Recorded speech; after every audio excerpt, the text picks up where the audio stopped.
솔직히 고백하겠습니다. 저는 한국을 역사의 패배자라고 생각했습니다. 중국의 만리장성 같은 압도적인 방어막도, 이집트의 피라미드 같은 거대한 무덤도, 로마의 콜로세움 같은 화려한 건축물도 없는 나라. 저는 제 강의실에서 학생들에게 한국의 고대사를 가리키며 비웃듯 말했죠. 보아라, 힘이 없어서 아무것도 남기지 못한 초라한 반도 국가를. 그것이 제가 옥스퍼드에서 30년간 가르쳐온 역사였습니다. 하지만 지난달 우연히 번역된 한국의 한 오래된 역사학 강의록을 읽던 저는 그만 들고 있던 찻잔을 떨어뜨리고 말았습니다. 제가 무능력의 증거라고 비웃었던 그 없음이 사실은 인류가 도달해야 할 가장 고차원적인 문명의 증명이었다는 사실을 깨달았기 때문입니다. 그들은 힘이 없어서 거대한 성을 쌓지 않은 것이 아니었습니다. 그들은 기술이 부족해서 웅장한 무덤을 만들지 않은 것이 아니었습니다. 우리는 노예를 부려 피라미드를 쌓는 대신 사람을 살리는 선택을 했다. 이 한 문장을 마주한 순간 정복과 약탈을 위대함이라 포장해왔던 서구의 역사관이 산산조각 났습니다. 3,500억 달러의 자본을 쏟아부어도 해결하지 못한 현대 문명의 위기 앞에서 수천 년 전 한국인들이 선택했던 그 침묵의 철학이 유일한 해답으로 떠오르고 있습니다. 도대체 왜 한국은 남들과 다른 길을 걸었을까요? 그리고 왜 지금 전 세계 석학들은 뒤늦게 한국의 고대사에 경의를 표하며 눈물을 흘리고 있는 걸까요? 지금부터 제 학자로서의 양심을 걸고 제가 오해했던 위대한 나라 대한민국에 대한 참회록을 바치려 합니다. 이 놀라운 반전의 역사가 궁금하시다면 본격적인 이야기 시작 전 좋아요와 구독으로 한국의 저력을 함께 응원해 주십시오. 이야기는 제가 제목도 없는 이 낡은 강의록을 우연히 건네받았던 런던에 비 내리던 3주 전으로 거슬러 올라갑니다. 그날 런던의 날씨는 마치 하늘이 무언가 경고라도 하듯 음산하기 짝이 없었습니다. 창밖을 때리는 빗줄기는 멈출 기미를 보이지 않았고 템스강에서 불어오는 습기를 잔뜩 머금은 바람이 옥스퍼드 대학의 수백 년 된 고풍스러운 석조 건물 사이를 뱀처럼 휘감고 돌았습니다. 저는 빗소리에 섞여 들려오는 시계, 초침 소리를 들으며 제 연구실의 육중한 떡갈나무 책상 앞에 앉아 있었습니다. 은퇴를 불과 한 달 앞두고 제 학자 인생의 정점이 될 마지막 저서 제국의 조건, 돌과 피의 원고를 최종 교정하는 중이었지요.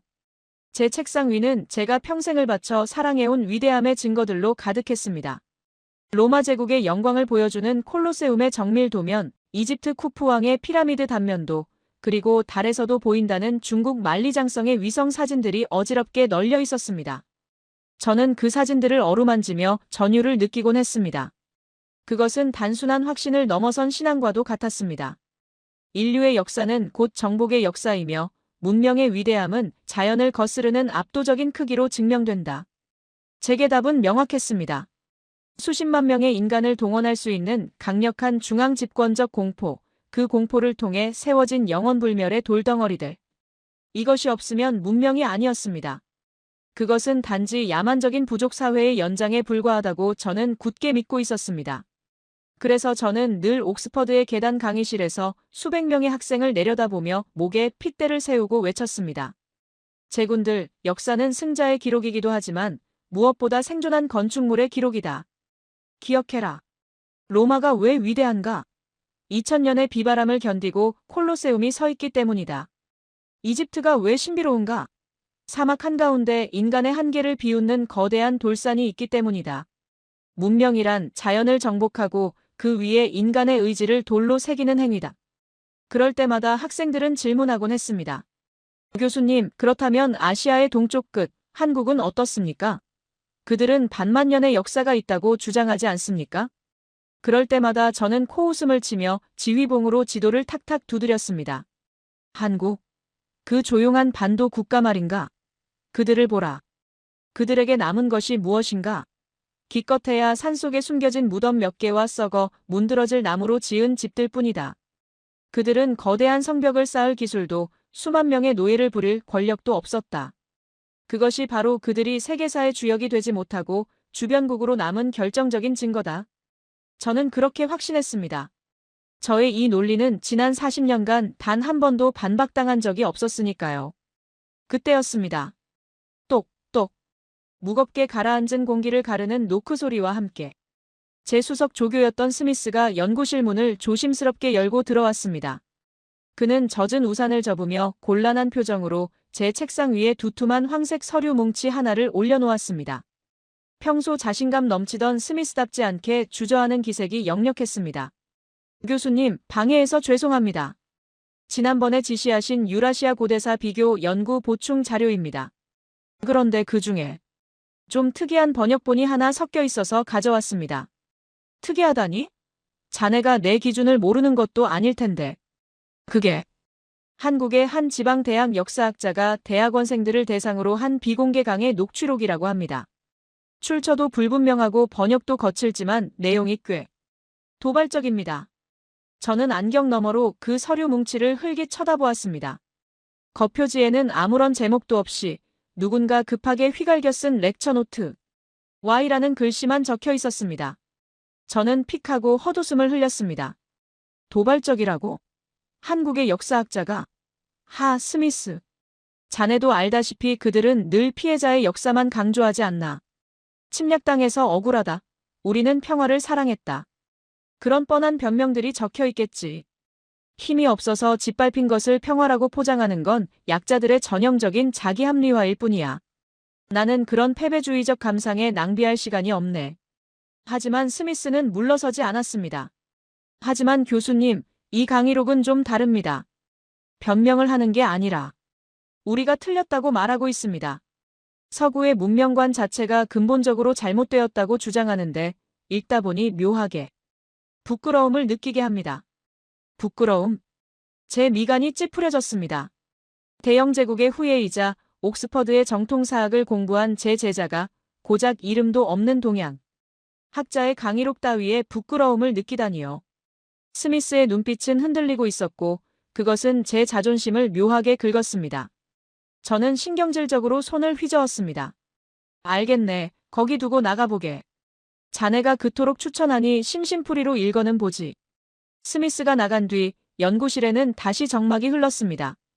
저는 다시 재원고, 제국의 조건으로 눈을 돌리려 애썼습니다.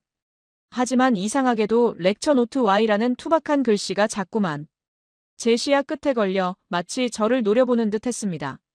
창밖의 빗소리는 더욱 거세져 유리창을 깨뜨릴 듯 두들겨댔고 연구실의 공기는 숨막힐 듯 무겁게 가라앉았습니다. 도대체 무엇이 그토록 냉철하던 스미스의 눈빛을 흔들리게 만들었을까? 호기심 반, 조롱 반으로 저는 결국 쥐고 있던 만년필을 내려놓고 그 낡은 서류 뭉치를 집어들었습니다. 어디 얼마나 대단한 궤변을 늘어놓았는지 한번 보자. 첫 장을 넘기자 매끄럽지 못한 거친 번역투의 문장들이 쏟아져 나왔습니다. 하지만 그 내용은 제 예상처럼 구질구질한 하소연이 아니었습니다. 그것은 마치 날카로운 송곳처럼 첫 문장부터 제 오만한 정수리를 정확히 내리꽂았습니다. 모든 집단은 생존해야 한다.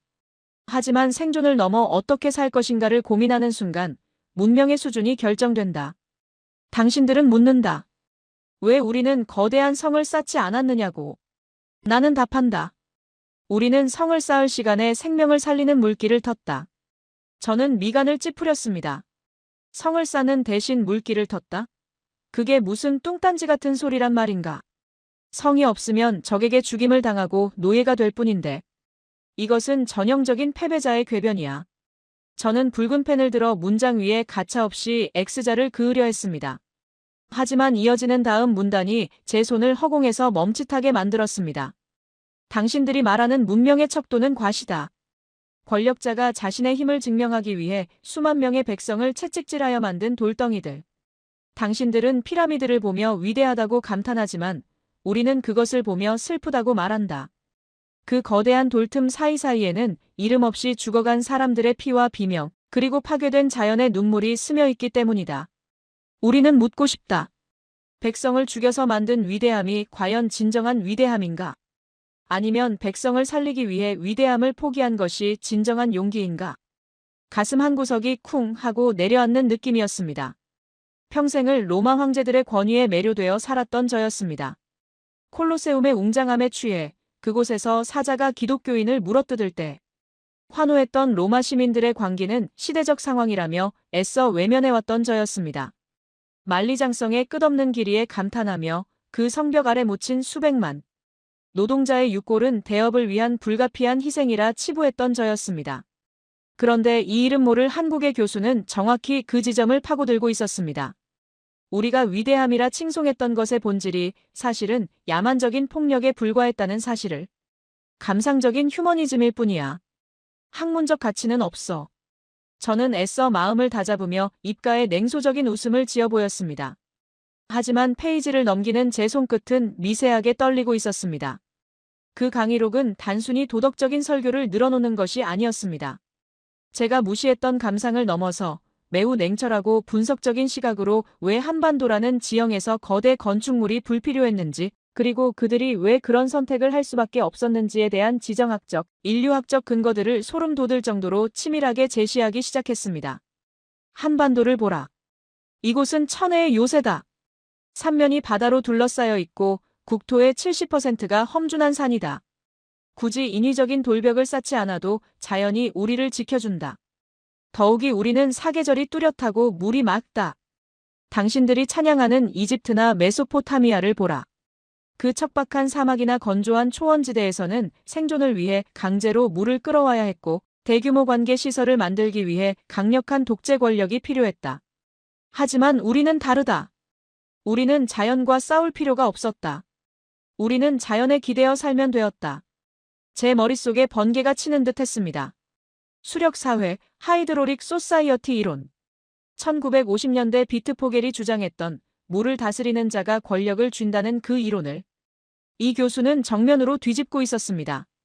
물이 부족한 척박한 환경이 만들어낸 것이 투쟁과 정복의 문명이라면 물이 풍부하고 자연이 축복한 환경이 만들어낸 것은 상생과 순응의 문명이라는 논리. 저는 지금까지 단 한 번도 역사를 이런 관점에서 바라본 적이 없었습니다. 항상 누가 더 강한가, 누가 더 많이 빼앗았는가만을 따졌지, 누가 더 인간답게 살 수 있는 환경을 만들었는가, 누가 더 자연을 존중했는가에 대해서는 고민해 본 적이 없었던 것입니다. 제 등줄기를 타고 식은땀이 흐르기 시작했습니다. 저는 자리에서 일어나 연구실을 서성거렸습니다. 창밖에 비는 여전히 거세게 쏟아지고 있었지만 제 귀에는 빗소리가 들리지 않았습니다. 대신 수천 년 전 한반도의 어느 산자락에서 무거운 돌을 나르는 대신 맑은 계곡물을 마시며 땀을 식히던 고대 한국인들의 평온한 웃음소리가 환청처럼 들려왔습니다. 말도 안 돼. 그렇다면 그들이 힘이 없어서가 아니라 정말로 필요가 없어서 안 만들었다는 건가? 아니, 만들지 않기로 결단했다는 건가? 제 입에서 저도 모르게 떨리는 혼잣말이 새어나왔습니다. 그것은 제가 평생 쌓아온 학문적 성과를 부정하는 위험한 가설이었습니다. 만약 이 말이 사실이라면 제가 찬양해온 제국들은 가장 효율적인 생존 방식을 찾지 못해 낭비적이고 폭력적인 방식으로 자신들을 과시하려 발버둥 쳤던 어리석은 집단이 되어버리기 때문입니다. 문명과 야만의 위치가 순식간에 뒤바뀌는 순간이었습니다. 저는 다시 책상으로 돌아와 털썩 주저앉았습니다. 이제는 호기심이 아닌 두려움이 저를 지배하고 있었습니다. 판도라의 상자를 연 기분. 이 다음 페이지에는 또 어떤 충격적인 진실이 숨어 있을지 가늠조차 되지 않았습니다. 강의록의 다음 장은 이제 제가 가장 하찮게 여겼던 돌무더기, 고인돌에 대한 이야기를 시작하려 하고 있었습니다. 전 세계 고인돌의 절반 이상이 좁은 한반도에 몰려있다는 기이한 사실. 저는 떨리는 손으로 이미 차갑게 식어버린 홍차를 한 모금 마신 뒤 마른 침을 삼키며 다시 문서에 눈을 고정했습니다. 심장이 쿵쾅거려 갈비뼈가 아플 지경이었습니다. 그때만 해도 저는 몰랐습니다. 비오는 런던의 오후, 이 낡은 종이 뭉치가 제 남은 인생을 송두리째 바꿔놓게 될 줄은. 그리고 제가 그토록 무시했던 조용한 아침의 나라가 사실은 인류의 마지막 희망을 품고 있는 거대한 용광로였다는 사실을 깨닫게 되기까지 그리 오랜 시간이 걸리지 않으리라는 것을 말입니다. 강의록의 다음 장을 넘기던 제 손끝이 미세하게 떨렸습니다.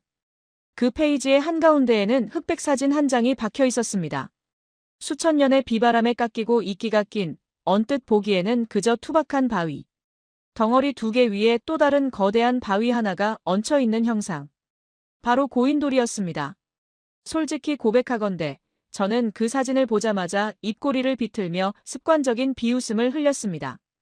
파르테논 신전의 그 완벽한 황금 비율, 콜로세움의 수학적인 아치, 그리고 고딕 성당의 정교한 첨탑을 연구하며 미의 기준을 확립해온 제 눈에 이 불규칙하고 거친 돌무더기는 그저 원시인들이 힘자랑하다가 아무렇게나 버려둔 쓰레기처럼 보였기 때문입니다. 가공되지 않은 거친 표면, 비대칭적인 구조. 어느 하나 문명의 기준에 부합하는 것이 없어 보였습니다. 이게 문명의 증거라고? 지나가던 개가 웃을 일이군. 이건 건축이 아니야. 그저 돌덩이일 뿐이지. 저는 혼잣말로 중얼거리며 이 미개한 유물에 할애할 시간은 없다는 듯 신경질적으로 페이지를 넘기려 했습니다. 하지만 바로 그 사진 아래 굵은 고딕체로 인쇄된 한 문장이 제 시선을 쇠사슬처럼 붙잡아 맸습니다. 전 세계 고인돌의 40% 이상, 약 4만 기가 이 작은 한반도에 밀집해 있다. 왜일까? 순간 제 머릿속이 멍해졌습니다. 40%라니? 4만 기라니? 제가 알고 있는 영국의 자랑 스톤헨지나 프랑스의 카르낙 열석군도 그 숫자에 비하면 초라한 수준이었습니다. 전 세계의 절반에 가까운 거석 유물이 중국도 아니고 일본도 아닌 저 작은 한반도라는 좁은 땅덩어리에 몰려있다는 사실은 통계적으로 불가능해 보였습니다. 만약 이것이 단순한 무덤이라면 한반도 전체가 거대한 공동묘지라는 뜻인가? 도대체 왜 이들은 이토록 미친 듯이 돌을 옮겨야 했을까? 평야도 적은 산악지형에서 저 무거운 바위를 끌고 산을 오르는 비효율적인 짓을 왜 했단 말인가? 의문이 꼬리를 물고 이어질 때쯤 강희록은 마치 제 머릿속을 들여다보고 있다는 듯 서구인의 상식을 깨부수는 충격적인 해석을 내놓았습니다. 당신들은 피라미드를 보며 파라오의 절대 권력을 찬양한다. 그 완벽한 기하학적 대칭에 감탄한다. 하지만 생각해보라. 피라미드 하나를 짓기 위해 수십 년간 채찍을 맞으며 등이 터지고 무거운 돌에 깔려 죽어간 수만 명 노예들의 비명을. 그것은 한 사람의 영광을 위해 다수가 희생된 가장 잔혹한 죽음의 탑이다. 서구의 문명은 그렇게 희생을 담보로 세워졌다. 그러나 한국의 고인돌은 다르다. 저는 침을 꿀꺽 삼켰습니다. 목울대가 뜨겁게 달아올랐습니다. 고인돌은 왕 혼자만의 무덤이 아니다. 저 거대한 덮개돌의 무게는 수십 톤에 달한다. 강력한 왕권이나 노예제도가 없었던 고대 한반도에서 이것을 옮기기 위해서는 마을 공동체 전체가 나서야 했다. 아이부터 노인까지 온 마을 사람이 밧줄을 당기고 지렛대를 받쳐야만 비로소 들어 올릴 수 있는 무게다. 이것은 강제된 노역이 아니었다. 사랑하는 이를 떠나보내며 남은 자들이 자발적으로 흘린 땀방울이자 거대한 축제였고 하늘에 바치는 간절한 기도였다. 자발적인 축제라고? 인간은 본래 이기적인 존재가 아니던가. 권력의 공포 없이, 채찍 없이, 보상 없이 저 거대한 돌을 옮긴다는 게 가능한 일인가? 토마스 홉스가 말한 만인에 대한 만인의 투쟁이 제가 믿어온 인간관이었습니다. 통제하지 않으면 서로를 물어뜯는 것이 인간이라 믿었습니다. 그런데 이 강희록은 고대 한국인들이 권력이 아닌 유대감으로 저 거대한 돌을 움직였다고 말하고 있었습니다. 서구의 역사관으로는 도저히 해석할 수 없는 미지의 영역이었습니다. 하지만 충격은 여기서 끝이 아니었습니다. 이어지는 미학적 분석은 저를 더욱 깊은 수렁으로 밀어넣었습니다. 고인돌의 형태를 다시 자세히 보라. 거대한 덮개돌이 위태로울 만큼 가느다란 괸돌 위에 올라가 있다. 서양의 건축이 땅을 짓누르며 무게와 권위를 과시한다면 한국의 고인돌은 마치 중력을 거스르듯 공중에 붕 떠 있다. 이것은 돌을 쌓은 것이 아니다. 마음을 하늘로 띄운 것이다. 그들은 무거운 돌조차 가볍게 보이게 만드는 고도의 감각과 땅, 죽음에서 하늘, 영원으로 연결되려는 영적인 세계관을 가지고 있었다. 저는 떨리는 손으로 책상 서랍을 열어 확대경을 꺼냈습니다. 그리고 방금 비웃었던 그 흑백 사진을 다시 아주 천천히 들여다보았습니다. 확대경의 렌즈 너머로 보이는 고인돌의 형상이 조금 전과는 완전히 다르게 다가왔습니다. 땅을 짓누르는 압도적인 위압감이 아니었습니다.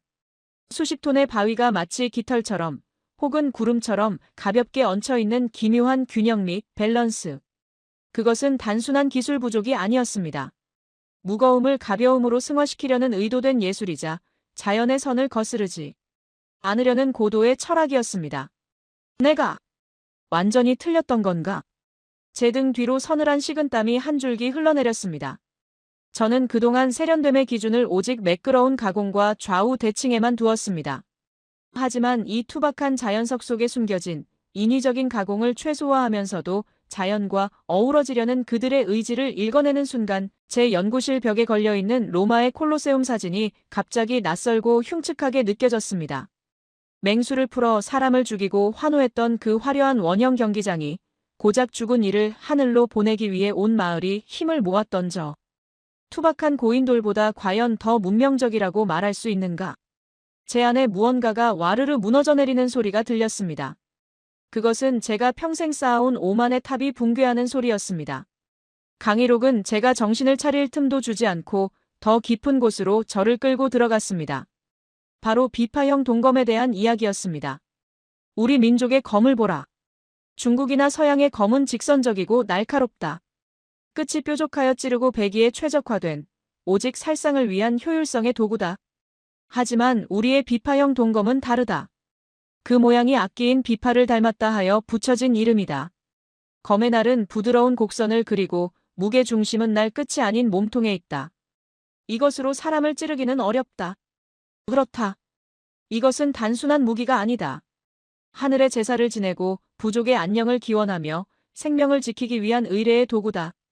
우리는 가장 강력한 쇠붙이 하나를 만들 때조차 그 속에 살기보다는 조화와 음악을 담으려 했다. 저는 자리에서 벌떡 일어났습니다. 더 이상 앉아있을 수가 없었습니다. 연구실 한편 장식장에 진열된 로마 군단의 글라디우스 단검 모형이 눈에 들어왔습니다. 적의 갑옷 틈새를 파고들어 심장을 찌르기 위해 고안된 그 차갑고 효율적인 직선.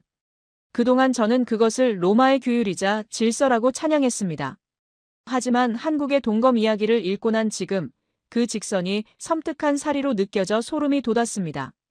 무기의 악기의 영혼을 담다니. 도대체 이들은 어떤 정신세계를 가진 민족이란 말인가? 창밖의 빗소리는 이제 마치 거대한 북소리처럼 제 가슴을 둥둥 울리고 있었습니다. 저는 흔들리는 눈빛으로 마치 홀린 사람처럼 강희록의 다음 단락을 읽어내려갔습니다. 그곳에는 제가 감히 상상조차 하지 못했던 고대 한국인들의 이동 경로와 그들의 탐험 정신에 대한 이야기가 적혀 있었습니다. 당신들은 콜럼버스의 신대륙 발견을 위대하다고 말한다. 하지만 그보다 수천 년 전 중앙아시아 파미르 고원이나 바이칼 호수에서 시작해 해가 가장 먼저 뜨는 동쪽 끝 한반도까지 걸어온 사람들이 있었다. 그들은 정착하기 위해 온 것이 아니라 가장 살기 좋은 땅, 생명이 숨쉬는 땅을 찾아 끊임없이 이동한 위대한 탐험가들이었다. 그 긴 여정은 정복의 역사가 아니었다. 자연과의 동화였다. 그들은 가는 곳마다 거대한 성을 쌓아 원주민을 노예로 삼는 대신 그들과 섞이고 융합하며 문화를 꽃피웠다. 그래서 한국의 문화는 배타적인 단일 문화가 아니라 유라시아 전체를 품은 거대한 용광로다. 가장 해가 먼저 뜨는 곳을 향한 여정. 저는 망치로 머리를 맞은 듯한 충격을 받았습니다. 저는 한국인들이 한반도라는 좁은 땅에 갇혀 지낸 폐쇄적이고 소심한 민족이라고 생각했습니다. 반도라는 지리적 특성을 감옥처럼 여겼던 것이죠. 하지만 이 강희록은 정반대의 이야기를 하고 있었습니다. 그들은 갇힌 것이 아니라 유라시아 대륙의 끝까지 스스로 도달한 것이었습니다. 더 이상 갈 곳이 없는 막다른 골목이 아니라 대륙과 해양이 만나는 문명의 종착지이자 새로운 시작점으로 한반도를 주체적으로 선택했다는 논리. 제 머릿속에 세계 지도가 펼쳐졌습니다. 서쪽 끝 영국 섬에 앉아 제국주의를 논하던 저와 동쪽 끝 한반도에서 자연과 융합했던 그들. 19세기 서구 열강들이 배를 타고 나가 총칼로 식민지를 만들 때 그들은 이미 수천 년 전에 대륙을 가로지르며 평화로운 대이동을 마쳤습니다. 나는 그들을 정체된 민족이라 불렀네. 아, 이 얼마나 무지한 오만인가. 저는 허공에 대고 힘없는 고백을 토해냈습니다.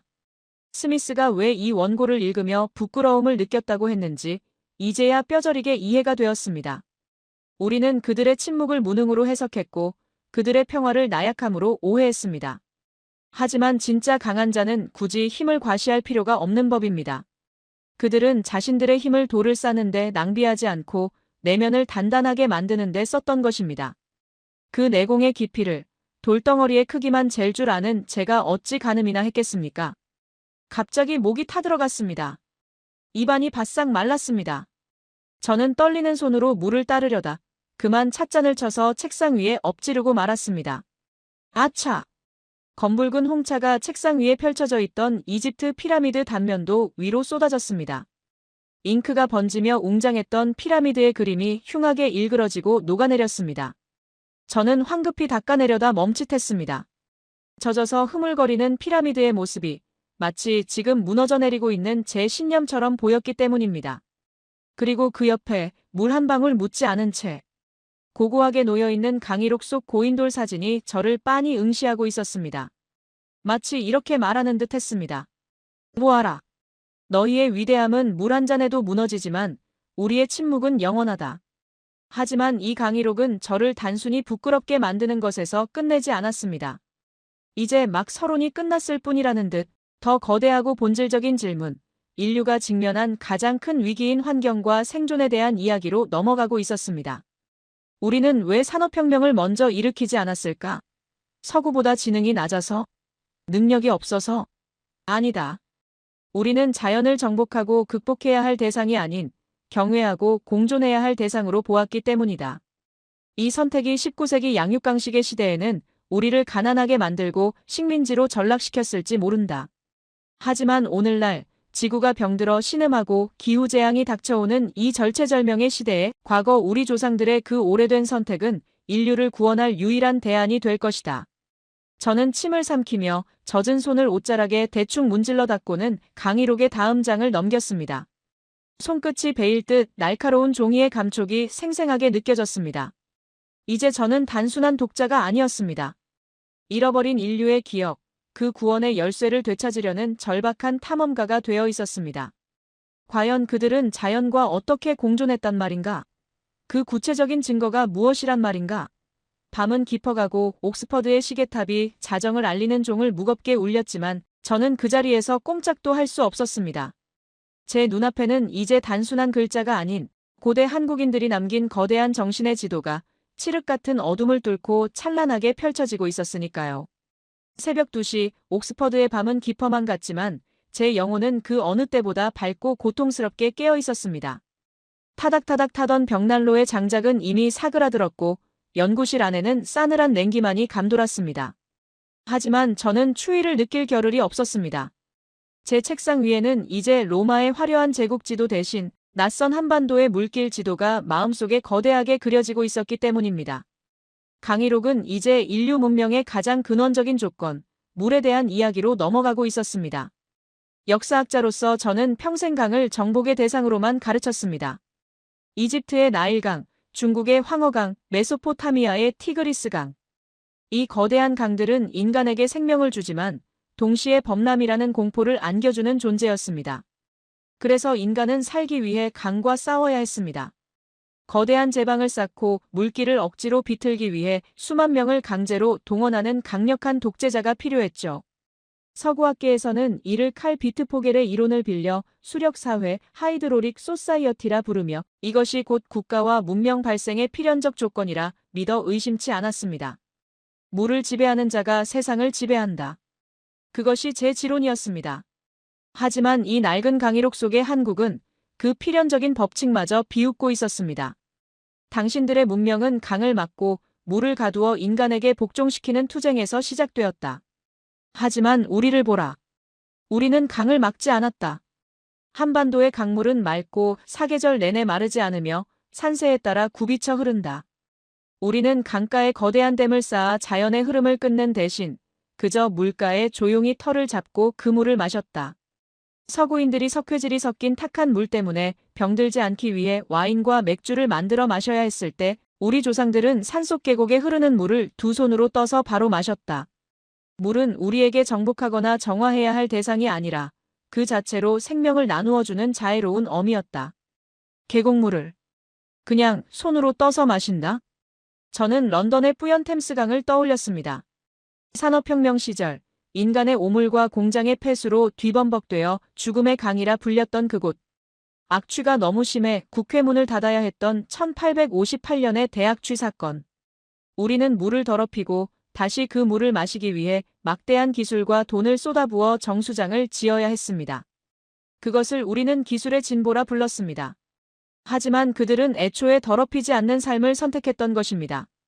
자연을 통제하려 들지 않았기에 억압적인 독재자가 필요 없었고 물을 독점하지 않았기에 굳이 이웃 부족을 노예로 삼아 피해 제방을 쌓을 필요가 없었던 것입니다. 기술이 없어서가 아니라 욕심이 없어서 평화를 지켰다는 논리가 제 가슴을 강하게 쳤습니다. 강의록의 다음 문장은 제 뼈를 때리는 듯한 아픔을 주었습니다. 당신들은 로마의 수도교를 보며 위대한 기술이라 칭송한다. 수백 킬로미터 떨어진 곳에서 물을 끌어오기 위해 만든 그 웅장한 아치형 다리를 보라. 하지만 그 돌다리 하나하나에는 식민지에서 끌려온 노예들의 피눈물이 서려 있다. 그 물은 로마 귀족들의 목욕탕을 채우기 위해 흘렀지만 그 대가로 수많은 타국의 강은 말라버렸다. 반면 우리는 어떤가? 우리는 산이 주는 물을 감사히 여기며 마을 어귀에 소박한 우물을 팠다. 그 우물가에는 왕도 노예도 없었다. 동네 안악들이 모여 이야기를 나누고 지나가는 나그네가 대가 없이 목을 축이는 평등의 공간, 정이 흐르는 곳이었다. 우리는 기술이 모자라 수도교를 짓지 않은 게 아니다. 남의 피를 짜내어 내 목을 축이는 짓을 차마 할 수 없었을 뿐이다. 저도 모르게 깊은 탄식이 흘러나왔습니다. 저는 그동안 프랑스 남부에 있는 로마의 수도교를 볼 때마다 인간 승리, 공학의 기적을 외쳤습니다. 하지만 이 한국인 교수는 그 웅장한 아치 속에서 구조적 폭력을 보고 있었습니다. 기술의 거대함에 가려져 있던 인간의 존엄성이라는 본질을 꿰뚫어 본 것입니다. 로마의 물은 권력의 상징이었지만 한국의 물은 나눔의 상징이었습니다.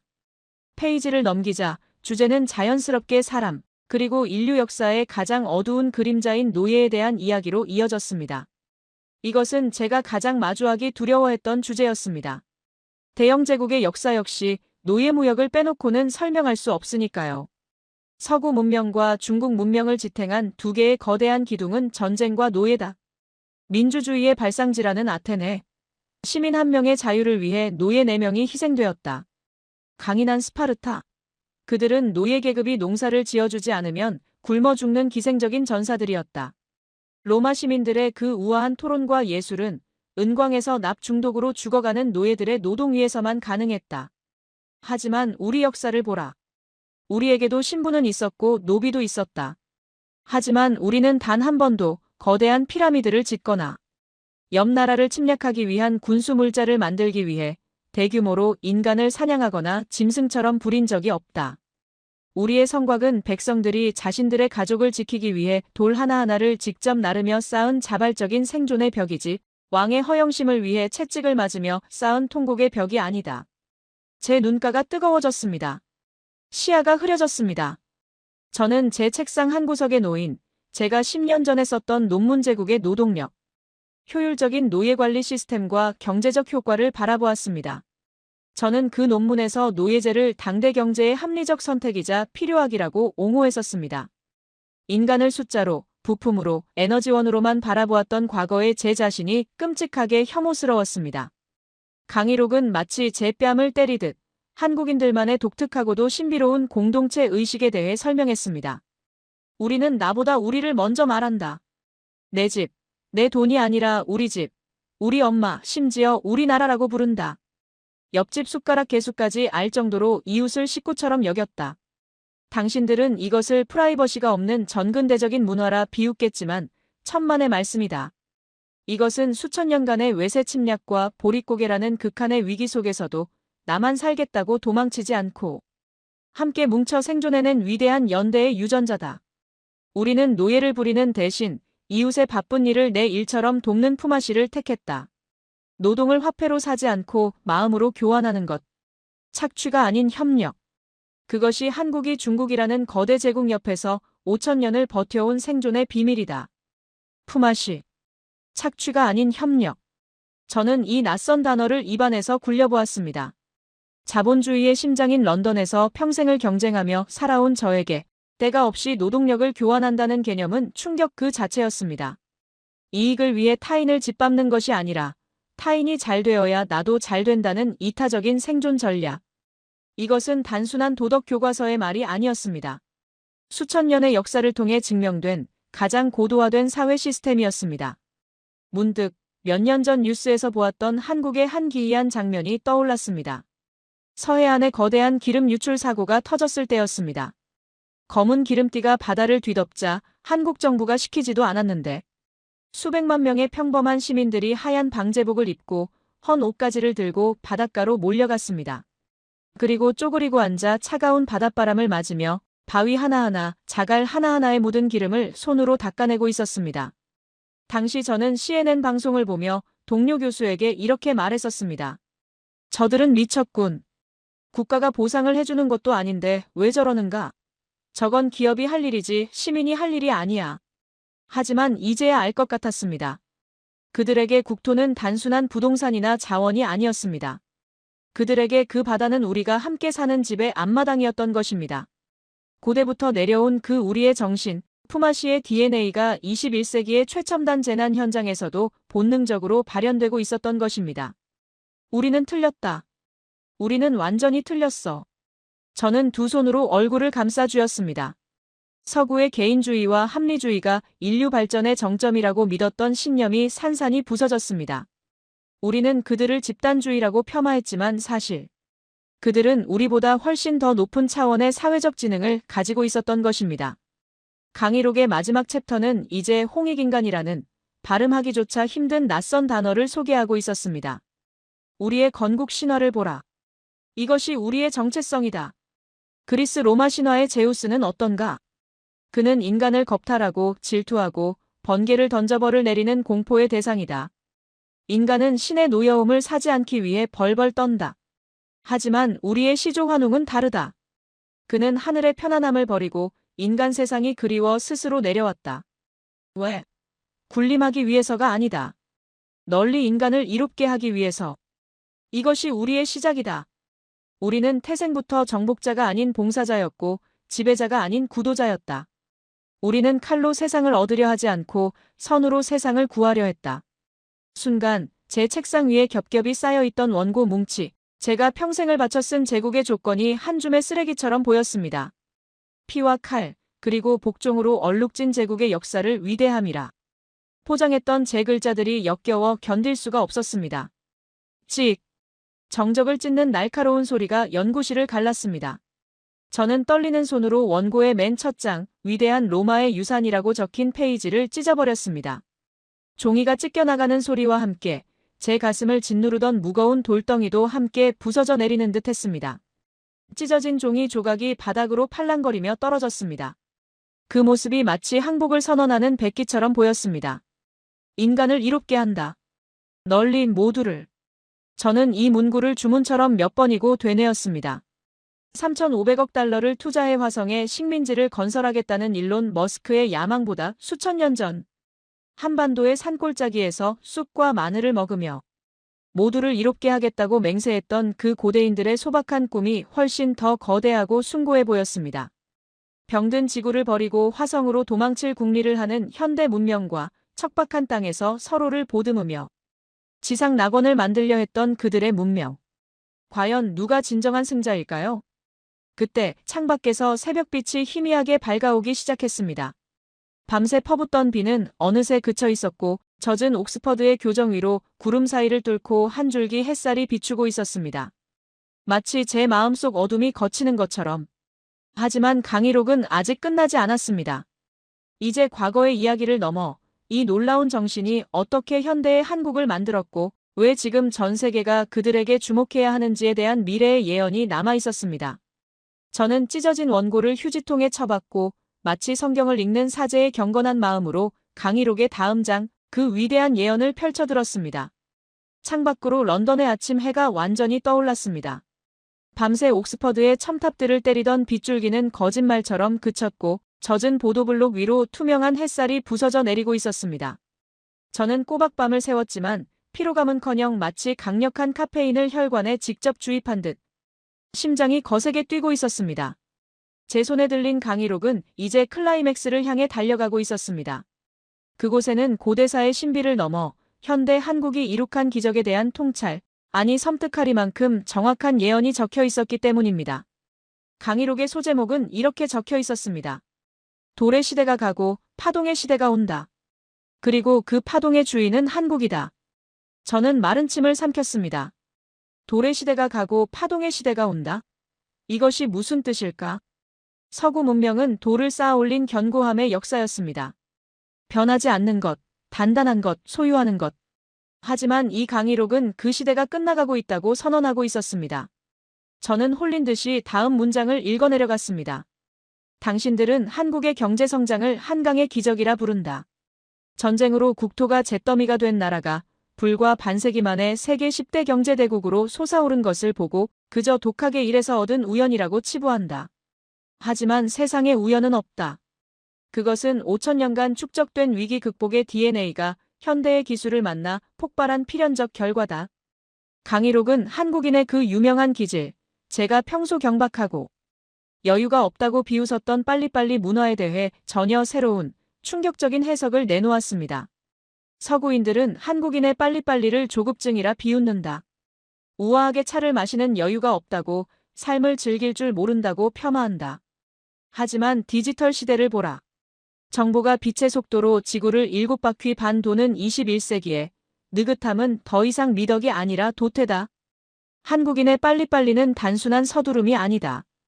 그것은 변화하는 상황에 누구보다 빠르게 적응하고 세상과 실시간으로 동기화하려는 무서운 생존 본능이다. 그들은 정착민의 얼굴을 하고 있지만 그 혈관 속에는 유목민의 기질이 흐른다. 고정된 성에 안주하지 않고 끊임없이 새로운 영토를 개척하려는 본능. 그 영토가 과거에는 만주벌판이었다면 지금은 바로 디지털 세상인 것이다. 저는 무릎을 탁 쳤습니다. 동기화. 그렇습니다. 앞서 읽었던 푸마시와 둘의 정신이 디지털 네트워크로 진화한 것입니다. 인터넷 보급률 세계 1위, 스마트폰 보급률 1위. 이것은 그들이 기계를 유난히 좋아해서가 아니었습니다. 그들은 본능적으로 타인과 연결되기를 갈망하기 때문입니다. 서구인들이 인터넷을 정보 검색이나 개인의 편의를 위해 사용할 때 그들은 인터넷선을 통해 거대한 디지털 부족 사회를 재건했습니다. 싸이월드부터 카카오톡까지 그들의 기술 뒤에는 항상 끈끈한 정이라는 휴머니즘이 흐르고 있었습니다. 그들에게 네트워크는 차가운 기계망이 아니라 마을 어귀의 우물가이자 현대판 사랑방이었던 것입니다. 이어지는 내용은 저를 더욱 전율케 했습니다. 바로 한국 경제의 심장, 반도체에 대한 이야기였습니다. 왜 하필 한국인가? 자원도 없고 석유 한 방울 나지 않는 이 작은 나라가 어떻게 전 세계 메모리 반도체 시장을 지배하는가? 미국이 기술을 전수해줘서, 일본을 베껴서, 천만에. 반도체를 보라. 손톱만한 칩 위에 수십억 개의 회로를 새겨 넣는 작업이다. 이것은 거대한 돌을 쌓는 힘의 영역이 아니다. 눈에 보이지 않는 미세한 세계를 다루는 극한의 섬세함의 영역이다. 쇠젓가락으로 미끄러운 콩을 집어나르고 세계 최초로 금속 활자를 만들어낸 민족. 투박해 보이는 고인돌 속에 우주의 원리를 담았던 그들의 후예들이다. 그들이 가진 마이크로 DNA가 실리콘 웨이퍼 위에서 다시 꽃피운 것이다. 그들에게 반도체는 단순한 산업 부품이 아니라 21세기의 흙으로 빚어낸 고려청자다. 저는 책상 위에 놓여있던 제 최신형 스마트폰을 바라보았습니다. 이 매끄러운 기계의 심장부, 그 보이지 않는 곳에 한국인의 혼이 담겨 있다는 생각에 기분이 묘해졌습니다. 서구 문명은 거대한 증기기관과 무거운 강철로 산업혁명을 일으켰습니다. 크고 무겁고 강한 것이 지배하는 매크로의 문명이었죠. 하지만 시대는 변했습니다. 작아질수록 강력해지는 나노의 시대. 힘보다 섬세함이, 하드웨어보다 소프트웨어가, 물질보다 정신이 지배하는 시대. 역사의 수레바퀴가 정확히 한국이 가장 잘할 수 있는 영역으로, 아니 그들이 5천년간 준비해온 그 무대로 굴러들어온 것입니다. 운이 좋았던 게 아니었어. 그들은 수천 년을 기다려온 거야. 자신들의 시대가 오기를. 칼과 창이 아닌 칩과 문화로 세상을 이롭게 할 그 시대를. 저는 전율을 느끼며 다음 단락을 읽었습니다. 그곳에는 한국인의 정서인 한과 흥에 대한 놀라운 통찰이 담겨 있었습니다. 이것은 오늘날 전 세계를 강타한 K컬처의 비밀을 푸는 열쇠였습니다. 당신들은 한국인을 슬픈 민족이라 말한다. 수많은 외세의 침략과 전쟁으로 가슴에 맺힌 응어리, 한이 있다고. 맞다. 하지만 당신들은 모른다. 그 한이 깊게 눌린 용수철과 같다는 것을. 그것이 억눌려 있을 때는 슬픔이지만 터져나올 때는 폭발적인 에너지, 즉 흥이 된다는 것을. 한국인은 슬픔을 슬픔으로 끝내지 않는다. 그들은 장례식장에서도 밤새 노래하고 춤추며 곡을 한다. 고통을 예술로 승화시키는 연금술. 이것이 오늘날 K-팝과 K-드라마가 전 세계를 뒤흔드는 원동력이다. 저는 며칠 전 런던 웸블리 스타디움을 가득 메웠던 방탄소년단 BTS의 콘서트 뉴스를 떠올렸습니다. 푸른 눈의 영국 소녀들이 뜻도 모르는 한국어 가사를 따라 부르며 통곡하던 장면. 당시 저는 그것을 일시적인 아이돌 팬덤 현상이라 생각했습니다. 하지만 강희록은 그것을 치유의 구판이라 표현했습니다. 방탄소년단의 노래를 들어보라. 그 속에는 10대의 불안, 억압, 고통이 담겨 있다. 하지만 그 끝은 언제나 나 자신을 사랑하라는 희망과 위로다. 서구의 팝 음악이 돈과 쾌락, 자기 과시를 노래할 때 한국의 음악은 공감과 위로를 건네고 있다. 가장 낮은 곳에서 고통받아본 민족, 짓밟혀본 민족만이 줄 수 있는 진정성. 그것이 화려한 자본으로 무장한 할리우드조차 흉내낼 수 없는 K 콘텐츠의 영혼이다. 전 세계의 외로운 개인들은 지금 한국이 보내는 그 따뜻한 파동에 공명하고 있는 것이다. 치유의 구판. 저는 그 표현에 압도당했습니다. 21세기 현대인들은 풍요롭지만 고독합니다.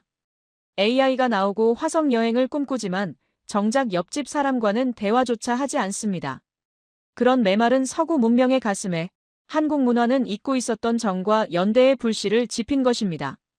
그것은 상품 수출이 아니었습니다. 정신 수출이었습니다.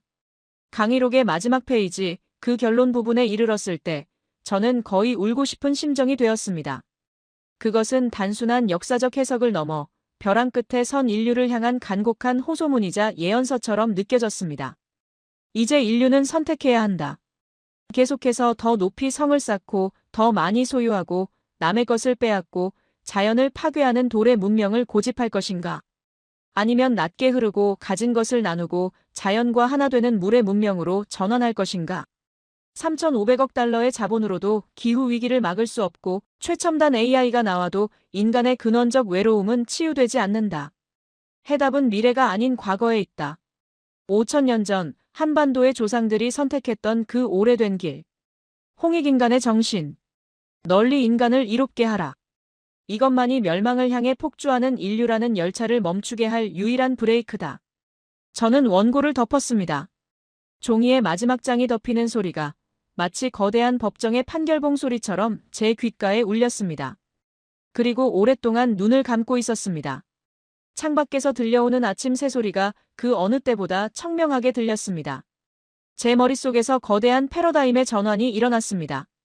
제가 평생을 숭배해왔던 서구의 합리주의, 개인주의, 물질 만능주의가 실은 인류를 병들게 하고 벼랑 끝으로 몰고 온 주범이었습니다. 반면 제가 촌스럽다고 비과학적이라고 전근대적이라고 무시했던 한국의 공동체 정신, 자연 친화적 사상, 그리고 보이지 않는 가치를 소중히 여기는 태도가 실은 우리를 구원할 유일한 동아줄이었습니다. 나는 인류에게 빚을 졌구나. 그리고 한국에게 갚을 수 없는 빚을 졌어. 저는 나지막이 중얼거렸습니다. 그것은 단순한 학문적 부채감이 아니었습니다. 서구 지식인으로서 제국주의의 혜택을 누리며 살아온 한 인간으로서 그동안 한국이라는 거울을 통해 나 자신을 비춰보지 못했던 무지에 대한 뼈저린 반성이었습니다. 이제 저는 무엇을 해야 하는가? 이 낡은 강의록을 서랍 깊숙이 쳐박고 다시 예전의 오만한 옥스퍼드 교수로 돌아가 학생들에게 로마의 위대함을 설교할 것인가? 아니면 동료들의 비웃음을 살지라도 학계에서 매장당할지라도 이 충격적인 진실을 세상에 알릴 것인가? 제 시선이 책상 한쪽에 놓인 찢어진 원고 조각들, 제가 썼던 제국의 조건으로 향했습니다. 쓰레기통에 처박힌 그 종이들이 마치 지난날의 제 허물처럼 보였습니다. 그리고 다시 책상 한가운데 고귀하게 놓인 렉처 노트 Y를 바라보았습니다. 선택의 여지는 없었습니다. 이미 진실을 보아버린 눈은 다시는 거짓의 세계로 돌아갈 수 없기 때문입니다. 저는 천천히 하지만 단호한 손짓으로 책상 위에 유선 전화기를 들었습니다. 수화기 너머로 익숙한 신호음이 갔습니다. 제 손은 미세하게 떨리고 있었지만 목소리에는 확신이 차 있었습니다. 여보세요? BBC 방송국 보도국장입니까? 네, 옥스퍼드의 제임스 교수입니다. 긴급히 편성해야 할 특별 대담이 있습니다. 네, 주제를 전면 수정하겠습니다. 로마가 아닙니다. 몽골 제국도 아닙니다. 제가 오늘 이야기할 주제는 코리아입니다. 네, 지금 당장 런던으로 가겠습니다. 전화를 끄는 저는 옷걸이에 걸린 낡은 트위드 재킷을 집어들었습니다. 재킷 위로 런던의 차가운 아침 공기가 스며들었지만 제 가슴 속에는 한반도에서 불어온 뜨거운 바람이 휘몰아치고 있었습니다.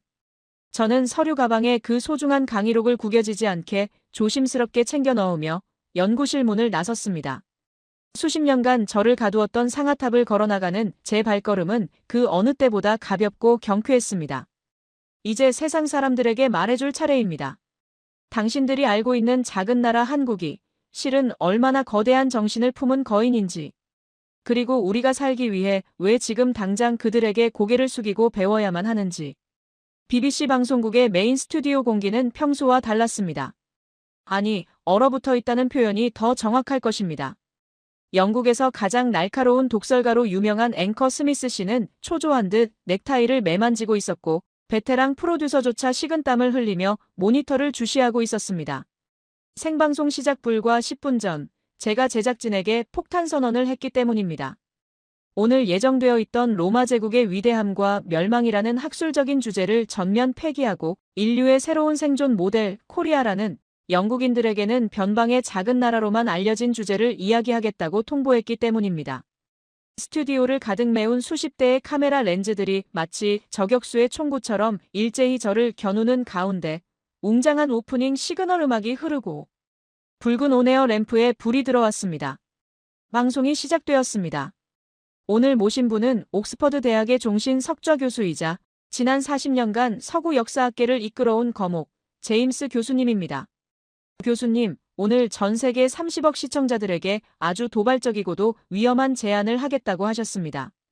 지난 2000년간 세계를 지배해온 서구의 물질 문명이 실패했고 그 대안이 아시아의 작은 분단 국가, 한국에 있다는 주장. 솔직히 말씀드리면 지금 시청자 게시판이 폭주하고 있습니다. 한국이 반도체와 대중문화로 성공한 건 인정하지만 인류 문명의 구원자라니요? 노 교수의 지나친 감상주의거나 은퇴를 앞둔 학자의 과장된 동양 판타지 아닙니까?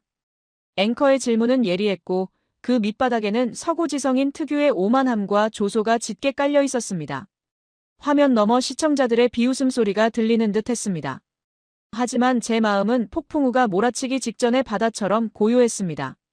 저는 품에 안고 있던 낡고해진 강의록, 비에 젖어 쭈글쭈글해진 렉처 노트, 와이를 탁자 위에 마치 성경처럼 경건하게 올려놓으며 천천히 입을 열었습니다. 스미스 씨, 그리고 전 세계 시청자 여러분. 저도 불과 어젯밤까지는 여러분과 똑같이 생각했습니다. 우리는 늘 눈에 보이는 크기와 숫자로 위대함을 측정하니까요. 피라미드가 얼마나 높은지, 만리장성이 얼마나 긴지, 식민지를 얼마나 많이 개척했는지, 그리고 GDP 숫자가 얼마나 높은지. 그것이 문명의 척도라고 믿었습니다. 하지만 제가 평생을 바쳐 제국들의 흥망성쇠를 연구한 끝에 내린 결론은 단 하나입니다. 우리가 그토록 찬양했던 그 거대한 돌덩어리들은 문명의 증거가 아니었습니다. 그것은 사실 자연을 파괴하고 인간을 부품처럼 갈아넣은 탐욕의 묘비명이었습니다. 스튜디오에 찬물을 끼얹은 듯 무거운 정적이 흘렀습니다. 앵커의 동공이 흔들렸습니다.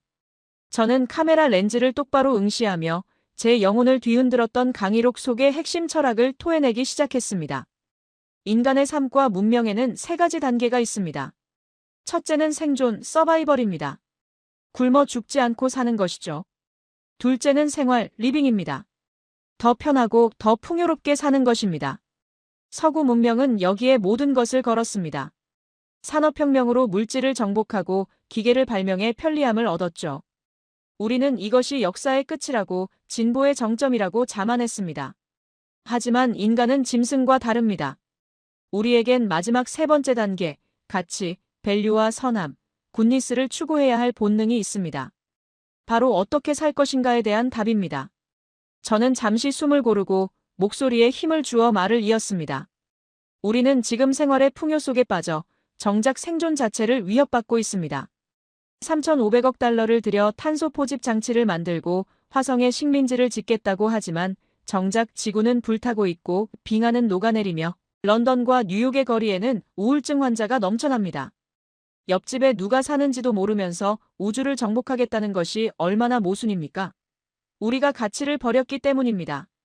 나만 잘 살면 그만이라는 극단적 개인주의, 자연을 정복의 대상으로만 보는 서구의 오만이 우리를 벼랑 끝으로 몰았습니다.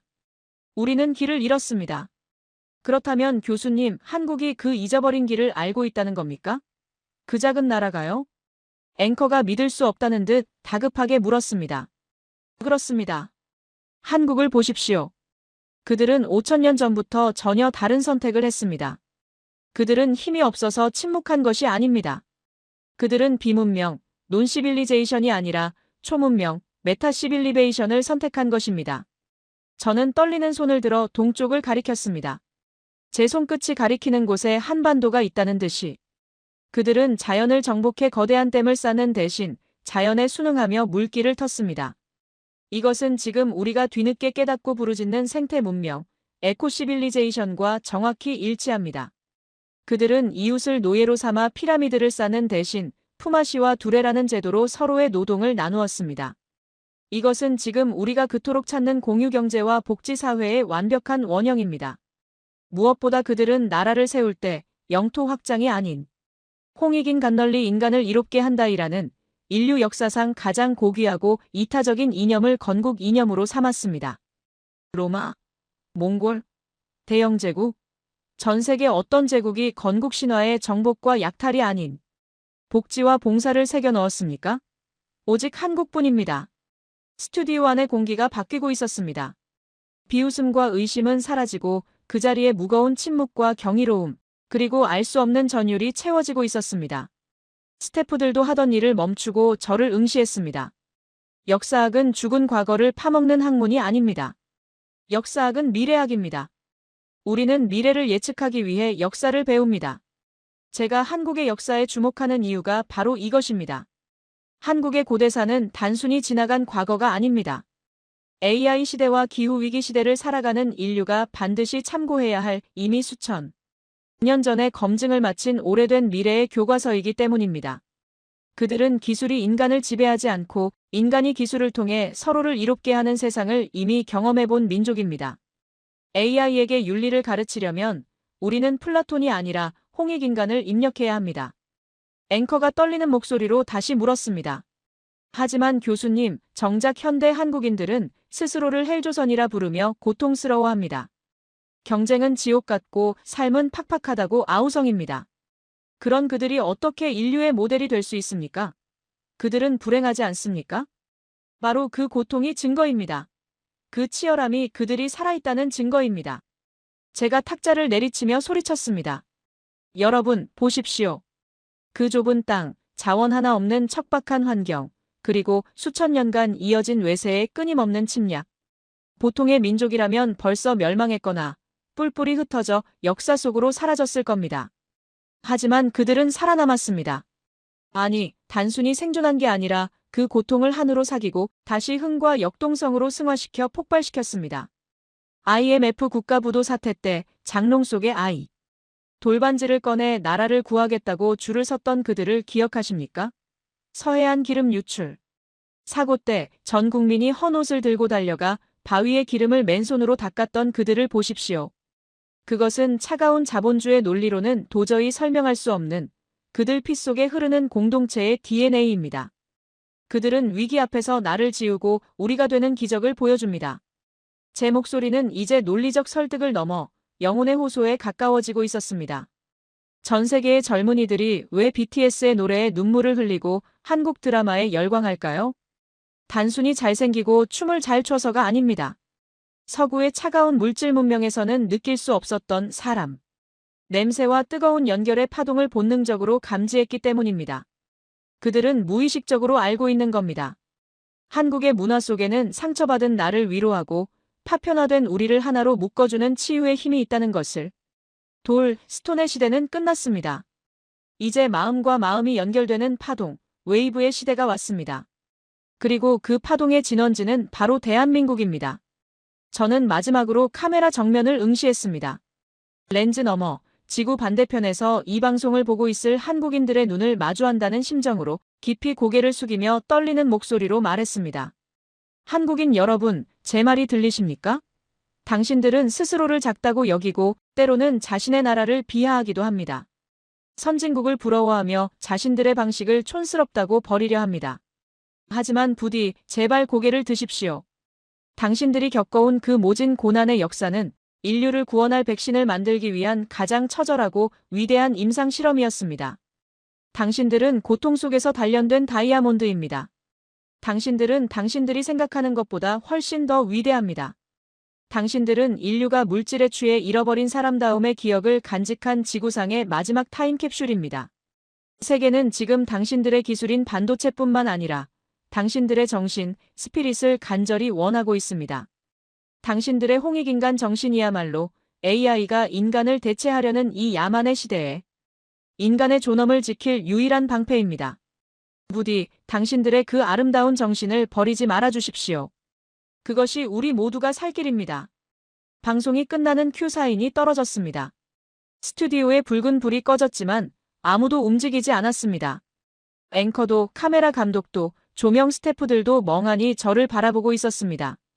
그 정적은 제가 옥스퍼드 강단에서 받았던 그 어떤 환호와 박수보다 더 뜨겁고 묵직하게 제 가슴을 때렸습니다.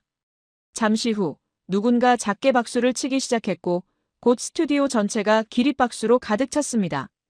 그것은 저를 향한 박수가 아니라 제가 소개한 위대한 나라 그리고 그들이 지켜온 숭고한 정신에 대한 경의였습니다. 방송국을 빠져나오자 비온 뒤 씻겨 내려간 런던의 밤하늘에는 별들이 유난히 시리도록 밝게 빛나고 있었습니다.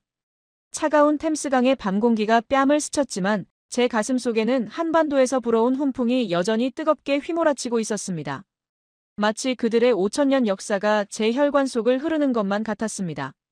저는 택시를 잡으려던 손을 멈추고 무의식적으로 동쪽 하늘을 바라보았습니다. 그곳은 아직 어둠에 잠겨 있겠지만 지구상에서 가장 먼저 태양이 떠오르는 땅. 조용한 아침의 나라가 곧 깨어날 시간입니다. 이제 저는 확신합니다. 그 아침은 단순히 하루의 시작이 아니라 병든 인류 문명을 치유할 새로운 개벽의 시작이 될 것임을.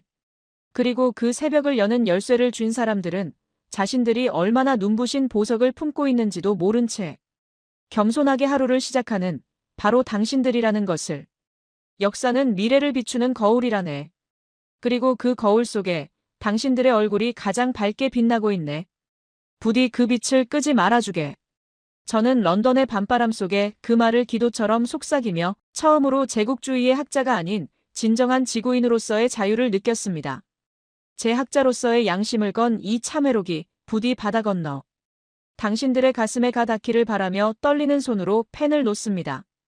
여러분, 오늘 제임스 교수의 뜨거운 참회록 어떻게 들으셨나요?